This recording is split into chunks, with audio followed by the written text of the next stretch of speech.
There comes a point in life, often in the stillness of the early morning, when the house is silent and the years lie heavily behind you, that a quiet realization sets in. You no longer owe your story to everyone. It's not sadness that comes with this awareness, but a certain kind of sacred wisdom. After all the moments given away freely, all the private sorrows trusted to careless hands, you begin to understand. Your soul has earned its right to privacy. A lifetime spent surviving, loving, losing, and becoming has shaped a heart too precious to be laid bare before just anyone. In youth, we confuse openness with courage. But in old age, we realize true strength lies in knowing what to guard, and from whom. Today, we are not here to build walls out of fear. We are here to recognize what should be protected, not hidden but honored. Not every piece of your spirit is meant for public display. Some things are meant to be kept close, tender, and inviolable, as proof that you have lived deeply and chosen to remain whole. If you're ready, let's walk through the 5 sacred parts of your life that deserve your quiet protection, because sometimes what you choose not to share says more about your soul than all the stories you've ever told. Part 1. Your deepest regrets. Not everyone deserves to know them. There's a strange myth that floats around aging, that the older we get, the more we should open up. That as our hair grays and our steps slow, we should become storytellers, unfiltered, raw, generous with every detail of our inner life. And yes, some stories are meant to be passed on. They carry wisdom, legacy, guidance. But not all stories are gifts. Some are wounds. Some are open pages that, when handed to the wrong hands, can be rewritten into something cruel and incorrect. And few stories are more dangerous to share than your deepest regrets. In your youth, regrets often feel like private battles. You carry them quietly, hoping time or achievement will wash them away. But in older age, they can feel like old friends, familiar, painful, and surprisingly present. You might feel an urge to speak them aloud, to say, "I should have left that job earlier," or "I regret never apologizing to my sister," or "I stayed in that marriage too long." And that urge is natural. Regret seeks release. But be careful who you offer that release to, because the truth is, when you share your regrets without discernment, people don't just listen, they judge. They categorize you. And unfortunately, they remember your worst moments more vividly than your best. Let's say you share a story of betrayal, a moment you were weak, scared, or made a decision you now see in a different light. To you, it's a story of growth, of pain turned into purpose. But to them, it becomes a label. He never stood up for himself. She was a coward. They wasted their chance. Regret, in careless company, becomes your identity, not your lesson. I remember a man named Arthur, 73 years old, a retired teacher, gentle, loved by students, respected by colleagues. One day, over coffee, he shared with someone new in town that he regretted never confronting his abusive father. It was a private, deeply human moment. But within weeks, the story had spread. Twisted, simplified, retold like gossip. Arthur was weak, they said. He let it happen. What they didn't know was that Arthur spent 40 years empowering children to use their voices. His regret wasn't a stain. It was the seed of his life's mission. But no one asked. They already decided who he was. So here's the truth. Your regrets are sacred. Not because they're shameful, but because they are intimate. They live in a part of you shaped by pain and redemption. That place deserves protection, not exposure. If someone hasn't earned your trust, they haven't earned your regrets. If someone listens just to respond, or worse, to weaponize your story, you owe them nothing. You are not a confessional booth. You are not a walking autobiography. You are a human being who has the right to choose what you carry privately and what you release into the world. Instead of speaking every regret aloud, try honoring them in quiet reflection. Let them teach you without needing an audience. Turn them into letters you don't send, into poems only you read, into boundaries that shape the rest of your life. Because wisdom isn't loud, it's selective, and your regrets, when kept close, don't rot, they mature. They become part of your strength. They remind you of the bridges you won't burn again, the people you'll never chase, the parts of yourself you've reclaimed. In old age, the goal isn't to unburden yourself at the cost of your peace. It's to walk with your full story, not exposed, but embraced. And some chapters, no matter how compelling, are better left unread by the world. So protect your regrets. They are not your shame. They are your scars, healed, quiet, and yours alone. Part 2. Why you should never reveal the full picture of your finances. There's a common myth that once you reach a certain age, money no longer matters the same way it used to. That the worries fade, the competition stops, and the numbers in your bank account become irrelevant compared to your memories, your health, your legacy. But ask anyone who has lived long enough, and they'll tell you, money may lose its urgency, but it never loses its influence. In old age, money becomes quieter, but more dangerous. It becomes a silent mirror, not just reflecting your choices, but the choices of those around you. And one of the most overlooked vulnerabilities you carry in your later years is financial transparency. The dangerous habit of revealing too much about what you have, how much you've saved, or what you plan to leave behind. Because when people know exactly what you own, you stop being a person. You become an opportunity. It doesn't happen all at once. It starts with a harmless question. So, did you ever invest in that house you mentioned? Are you still getting that pension? What are you planning to do with the property after you're gone? Questions masked as curiosity. But behind them, something else stirs. Comparison, calculation, sometimes even quiet resentment. Maybe it's a neighbor who suddenly treats you differently. Maybe it's a relative who starts calling more often, but always with a subtle request. Maybe it's a friend who, once supportive, begins to drop hints about needing help. I've seen friendships unravel over disclosed bank balances. I've seen siblings who once played together as children become cold, competitive, and even cruel over the details of a parent's estate. I've seen generosity turned against the giver, twisted into obligation, expected instead of appreciated. Money doesn't change who you are, but it reveals who others are, especially when they think you're too old to notice. There's a woman I knew, Eleanor. She was 82, lived modestly, and had a sharp wit. She'd been frugal her whole life. She had no children, but many nieces and nephews she had helped along the way. Tuition, emergencies, even the occasional down payment on a car. One day, thinking she was doing the responsible thing, she sat down with her extended family and shared the details of her will. She thought it would prevent confusion. Instead, it ignited chaos. Arguments, jealousy, guilt-tripping. They stopped visiting for birthdays. They only came when something was needed. Some even began asking directly for changes in their favor. Eleanor wasn't angry. She was heartbroken. She thought sharing would create peace. But what she shared was power, and power never leaves people unaffected. So here's the truth, plain and simple. You owe no one the full blueprint of your finances. Not your friends. Not your grown children. Not the helpful neighbor. Not even the polite advisor at the bank who offers just a little too much unsolicited advice. Transparency is a beautiful thing when offered to the right person at the right time for the right reasons. But in old age, the cost of misplaced transparency is high. And the people most at risk are often the ones with the kindest hearts.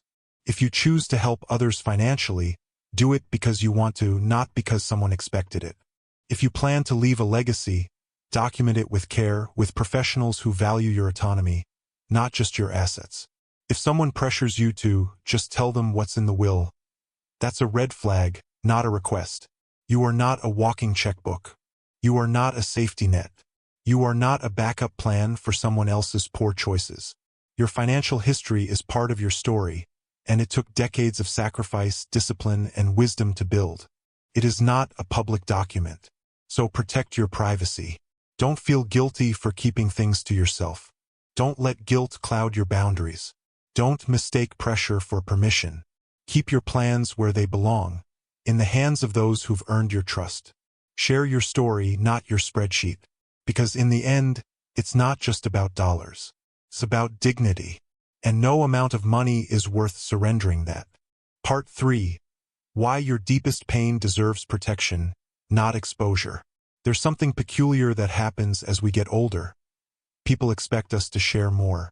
Perhaps it's the assumption that with age comes openness, or that because you've lived so long, your stories are no longer private but public domain. They assume you've processed your pain, moved on, made peace. But often, that's not the case. In fact, some wounds age just like we do, quietly, invisibly, but always present. And while the world encourages talking it out, the reality is, not all pain should be shared, at least not with just anyone. When you're young, you think sharing your hurt will set you free. That voicing it gives it less power. That saying it out loud means it won't control you anymore. But here's the truth no one tells you. Pain isn't always looking for an audience. Sometimes it's looking for reverence. A place where it can exist, undisturbed, unjudged, understood only by you. I once met a woman named Elaine. She was 79, soft-spoken, kind, wore sweaters like armor, and had a way of listening that made you feel safe. Elaine lost her son in his 20s. Suicide. It was the kind of grief that doesn't fade. It just finds a quieter room to live in. Eventually, someone encouraged her to join a grief support group. She was hesitant but open. She shared her story, softly, carefully, like placing a fragile artifact on a table.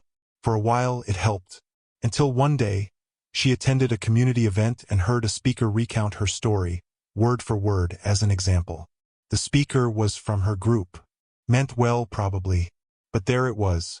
Her deepest pain, turned into a cautionary tale, shared without permission, without tenderness, without context. Elaine didn't return to that group. She stopped sharing altogether after that. And I understood why. Because there is a difference between being heard and being exposed. Between being witnessed and being used. Some people collect pain stories like currency. Not to help, not to comfort, but to hold power, to seem wise, to feel needed. They trade in your trauma like it's theirs to spend. And if you're not careful, they'll make a story out of your scars. That's why in old age, discretion becomes a form of emotional self-defense. You don't owe your pain to anyone. You don't have to explain the tears you cried behind closed doors, or the moments that nearly broke you. You are not a museum of suffering for others to tour. Yes, there is healing in sharing, but only with those who honor it. With those who understand that pain is sacred ground, and they are guests in it, not narrators. So what does this mean for you? It means that when someone asks how you really are, you get to decide how much to answer.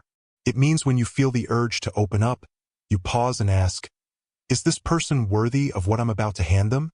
Not everyone is. Some will pity you. Some will gossip. Some will forget the details but remember the damage. And some will wrap their arms around your words and hold them like holy scripture. You'll know the difference. And if you find that you have no one safe to talk to, that doesn't mean you have to carry it alone. It means you protect it differently. Maybe through a journal. Maybe through prayer. Maybe through art. Or silence. Silence is not weakness. It is often the only language pain truly respects. Your suffering, whatever it looks like, does not need to be justified by someone else's sympathy. It is valid. It is real. And it is yours.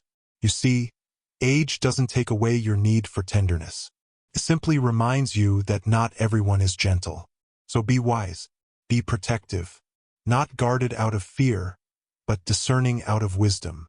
What happened to you may shape who you are, but it does not define your worth. And what you choose to share or withhold is your right. No explanation required. You've earned that right, because not all healing is loud. Sometimes it looks like choosing who gets to know your story. And sometimes it looks like choosing silence as an act of self-respect. Part 4. Why you should keep your future plans private in old age. In youth, plans are announcements. People throw them out loud and wide. I'm going to be a doctor. I'll travel the world. We're buying a house. And people cheer, encourage, offer advice. In youth, dreams are fuel and everyone wants to toss in a match and watch them burn bright. But in old age, dreams become quieter, more fragile. Not because they are smaller, but because they are more sacred. They are not about proving anything to anyone. They are about holding on to something, a little joy, a little hope, a sense of being alive just a while longer. That's why in this stage of life, your plans are not public announcements. They are private altars, and they must be protected. I once knew a man named Raymond, 85 years old, widowed. He lived alone in a small apartment above a bakery, and every morning he'd walk to the window and breathe in the smell of fresh bread like it was oxygen. He didn't talk much, but one day, as we sat in a quiet park, he told me something. "I'm saving to go back to Venice." I asked, "Why Venice?" He smiled. "That's where I kissed my wife for the first time. I want to feel that again, even just the air." It wasn't a grand plan, just a plane ticket, a few days in a small rented room, maybe a gelato by the canal. But it meant everything to him, and he hadn't told anyone. Not his daughter, not his neighbor, not even his priest. Why? Because in his words, people love to kill small dreams, not out of cruelty, out of practicality.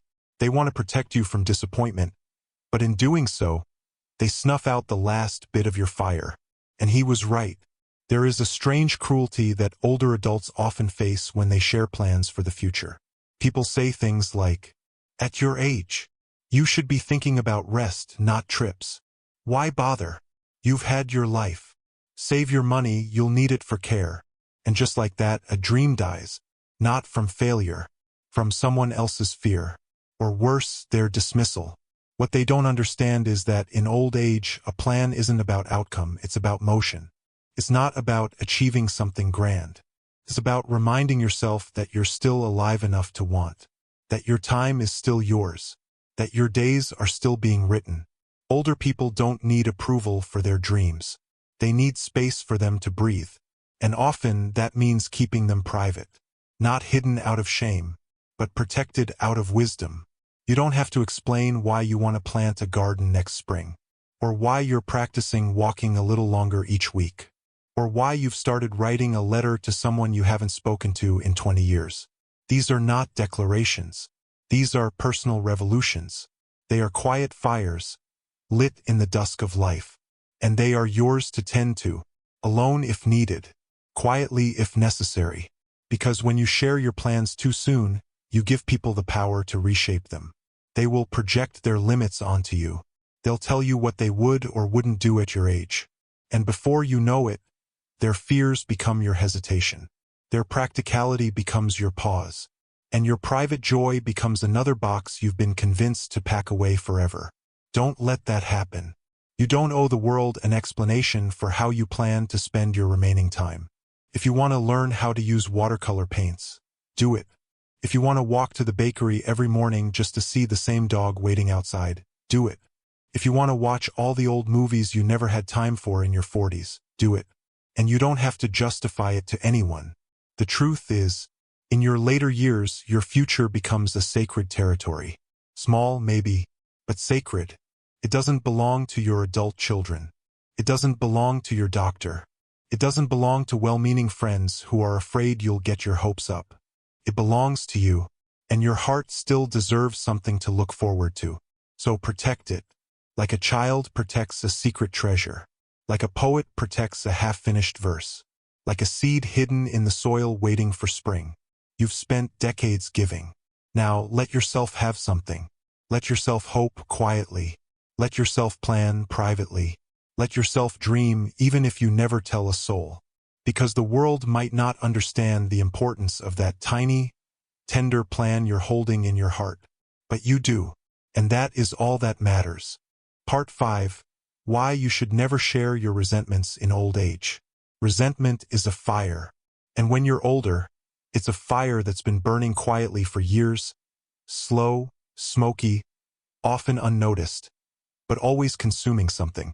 Sometimes it's the warmth in your voice. Sometimes it's your ability to see the good in people. Sometimes it's the softness in your own heart. And here's the most dangerous part. In old age, resentment can disguise itself as truth.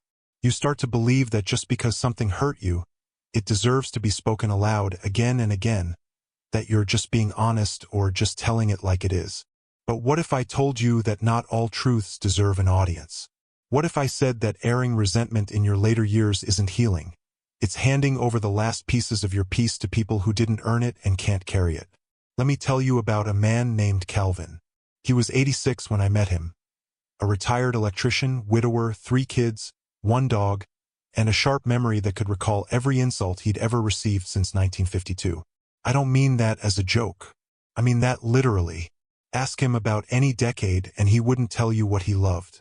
He'd tell you who let him down. The friend who borrowed money and never paid it back. The boss who promoted someone less qualified.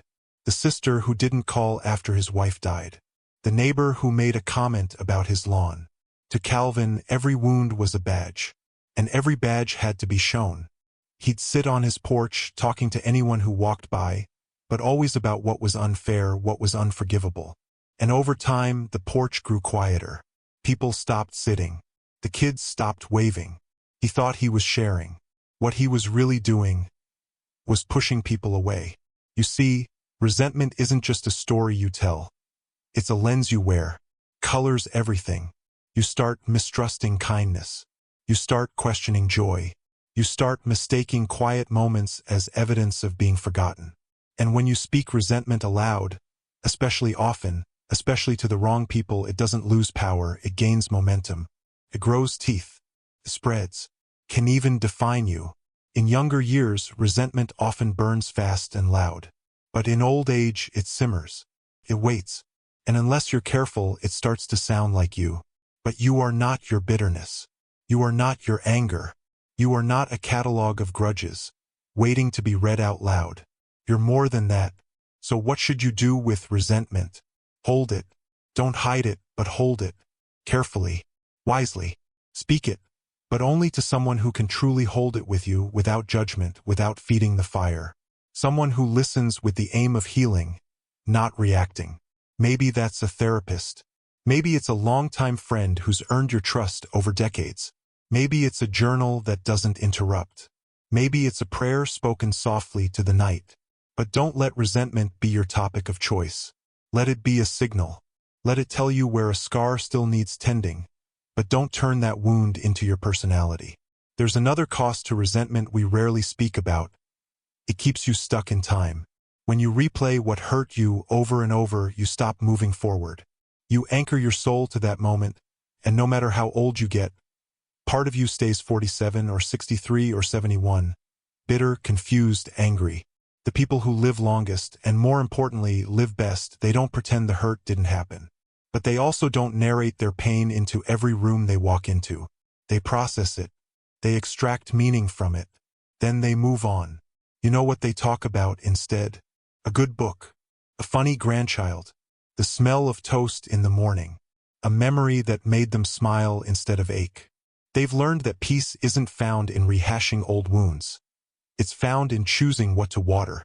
And if you keep watering resentment, don't be surprised when it grows wild and overtakes your spirit. You deserve better. You've lived long enough to know that not every wrong will be made right. Not every apology will come. Not every ending will feel fair. But you also know this, you can choose what you carry. And the lighter you travel, the freer you become. So today, if your heart still holds something sharp, something you replay at night, something you almost share every time someone sits next to you, ask yourself, does this need to be spoken, or does it need to be released? Do I want connection, or confirmation that the world was cruel? Do I want peace, or proof that I was right? Because at this stage of life, winning the argument means little. But gaining inner peace, that's everything. Now that we've walked through these 5 deeply personal things you should never share too freely in your later years, I want you to remember one simple truth. You are still the author of your story. Just because the pages ahead are fewer than the pages behind doesn't mean the ending matters any less. In fact, it may matter more because how you choose to spend these years, what you protect and what you let go of, will shape your legacy. Old age is not a time to prove anything to anyone. It's a time to preserve your peace, to offer only what you want to share, and to honor what took you a lifetime to build. The world doesn't need all of you to understand who you are. But you need to honor your own worth by keeping some things sacred. So as you move forward, don't be afraid to hold your silence when needed, to protect your spirit when it feels thin, and to trust that the wisdom you've earned is enough, even when unspoken. Because in the quiet dignity of restraint, you might just find the truest kind of strength. And if this message has touched you, or reminded you of something you've been carrying too long, let this be the moment you choose peace over exposure. You don't have to share everything. You just have to share wisely.